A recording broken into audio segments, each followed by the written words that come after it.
बिस्मिल्लाहिर्रहमानिर्रहीम अस्सलातु वस्सलामु अला खातमुन नबिय्यीन व अला आलिहि व सहबिही अजमईन। अस्सलामु अलैकुम व रहमतुल्लाहि व बरकातुहू।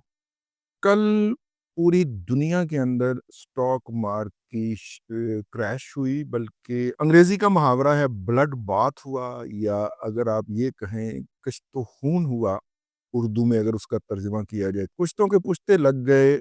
जिस शेर की कदर जो थी वो 1400 रुपये थी, वो गिर के 1200 पे आ गया।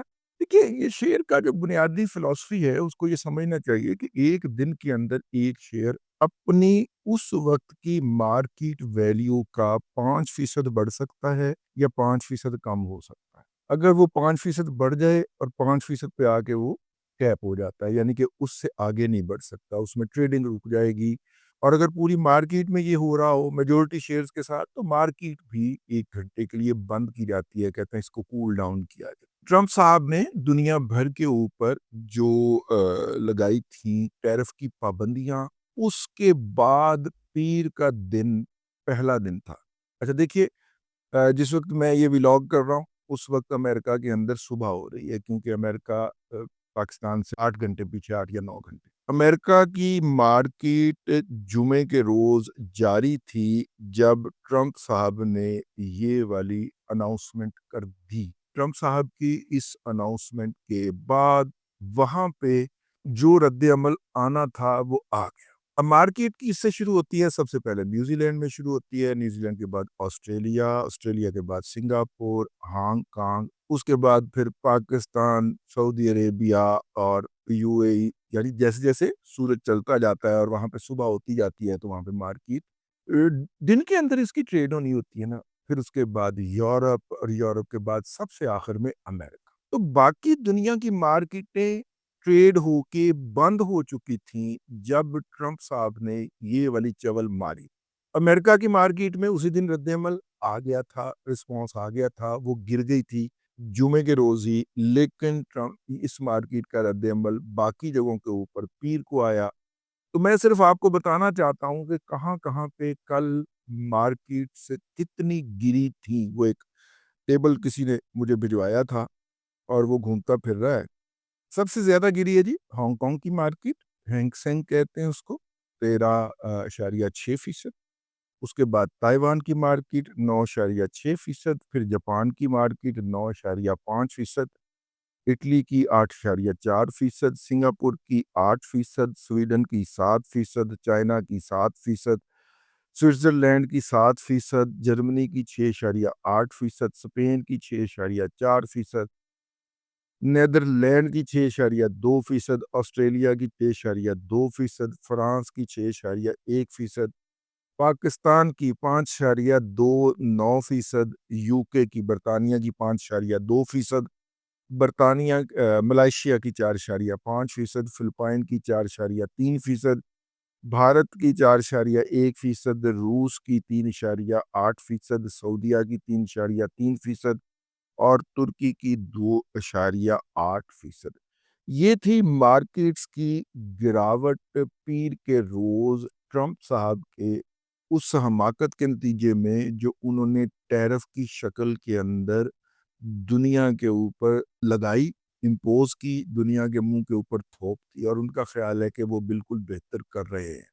और आज के दिन मंगल के रोज इन तमाम मार्केट्स के अंदर रिकवरी आई है। मार्केट ऐसे गिरती है, फिर ऐसे होके, फिर ऐसे, जैसे बाल आप फेंकते हैं तो पहली टिप्पे के ऊपर वो जितना उछलेगा, अगले टिप्पे के ऊपर वो उतना नहीं उछलेगा। तो ऐसे ऐसे ऐसे ऐसे करके वो जो है मार्केट बॉल जो है वो आगे जाता है। मार्केट भी उसी गेंद के मुआफिक जो है वो गिरती है, और वो गिरी।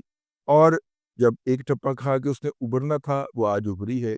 कल एक वक्त में पाकिस्तान की स्टॉक मार्केट में गिरावट 5,800 पॉइंट से जायद की हो चुकी थी, और उसके बाद फिर मार्केट शायद बंद कर दी गई। लेकिन फिर हमने देखा कि जैसे ही वो दोबारा खुली तिजारत के लिए, तो उसमें तकरीबन 3800 पॉइंट जो था वो रह गई थी कमी, बाकी रिकवरी हो गई थी। यानी कि गिरावट जो थी वो 5800 पॉइंट से कम होके 3600 तक भी आई, लेकिन 3800 पॉइंट रह गई थी। 2000 पॉइंट की गिरावट जो थी उसको मार्केट ने रिकवर कर लिया। ज़ाहिर है ऐसे मौक़ों के ऊपर बहुत सारे फंड्स जो होते हैं हुकूमत के पास, म्यूचुअल फंड्स होते हैं और गवर्नमेंट की बाइंग भी होती है, वो अपनी बाइंग बढ़ा देती है इन लेवल्स के ऊपर के यूँ। और फिर बड़े-बड़े मगरमच्छ जो होते हैं, जिनके साथ बैंक्स खड़े होते हैं, जिनके पास फंड्स होते हैं, वो फिर इस तरह के मौके के ऊपर हंटिंग करते हैं, मतलब कि कौड़ियों के मोल खरीद लेते हैं। लोग पैनिक होके एक दफ़ा माल बेच गए। आज मार्केट ने जो है वो रिकवरी दिखाई है, तकरीबन 1500 पॉइंट आज मार्केट मज़ीद रिकवर कर गई। और यूँ हम कह सकते हैं कि टोटल गिरावट जो है वो तकरीबन कोई सवा 2000 पॉइंट की ट्रंप साहब हमसे टॉली वसूल करके पतली गली से निकल गए। अब ट्रंप साहब का ये ख़्याल है कि मरीज़ के इलाज के लिए ये जो है ये तलख़ गोली खाना पड़ेगी।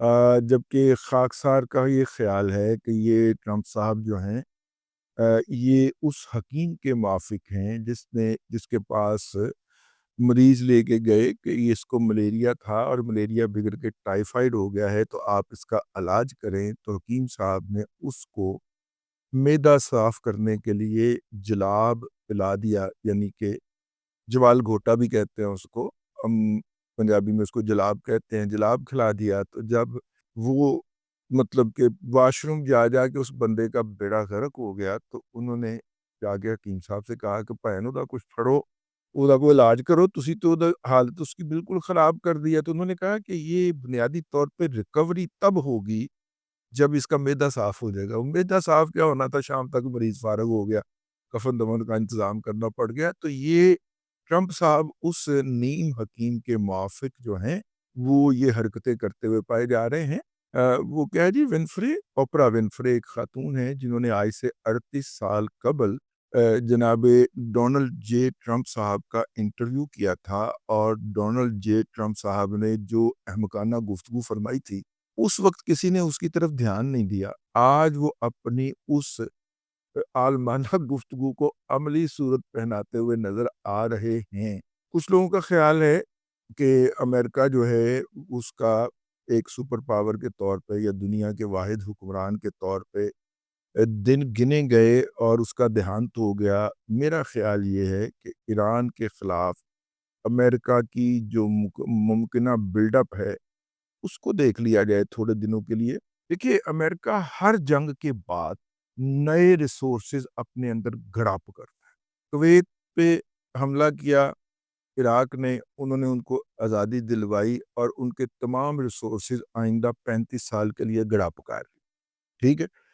उसके अब वहाँ के हुक्मरान को भी तनख्वाह मिलती है अमेरिका से, ठीक हो गया। उसके बाद उन्होंने इराक पे कब्ज़ा किया, इराक के तमाम वसाइल गड़ा पका लिए, ठीक है? उसके बाद उन्होंने अफ़गानिस्तान पे हमला किया, अफ़गानिस्तान के वसाइल उसे निकालने की फुर्सत नहीं मिली वहाँ पे और बड़ी मसरूफ़ियात उसे आ गई। अमेरिका जहाँ पे भी हमला करता है, कुवैत वॉर से देख लें, हर 10 साल के बाद उसे इस तरह की नई मईशत की ज़रूरत होती है कि वो अपने आप को मेंटेन कर सके। इस दफ़ा जंग उसने करनी है इराक के साथ, वसाइल उसने गड़प करने हैं ज़ेलेंस्की के मुल्क यूक्रेन के, और जंग उसने करनी है ईरान के साथ। और इसके बाद फिर अगले 10 साल के लिए अमरीकी मईशत ने जो है वो सर्कल में आ जाना है। ये तो है अमेरिका की हिस्ट्री। लेकिन जितनी मुकामी सतह के ऊपर हमाकतें फरमा चुके हैं, क्या ये वाक़ई ऐसा होगा? मेरे ख़्याल के अंदर अमेरिका दुनिया का एक बड़ा और अमीर मुल्क तो होगा, लेकिन सुपर पावर नहीं होगा। अब तक के लिए इतना ही, अगले व्लॉग के अंदर फिर हाज़िरी होगी। अल्लाह तबारक व तआला आपको आसानियाँ अता करे और आसानियाँ ख़ल्क़ खुदा में तक़सीम करने की तौफ़ीक़ अता करे।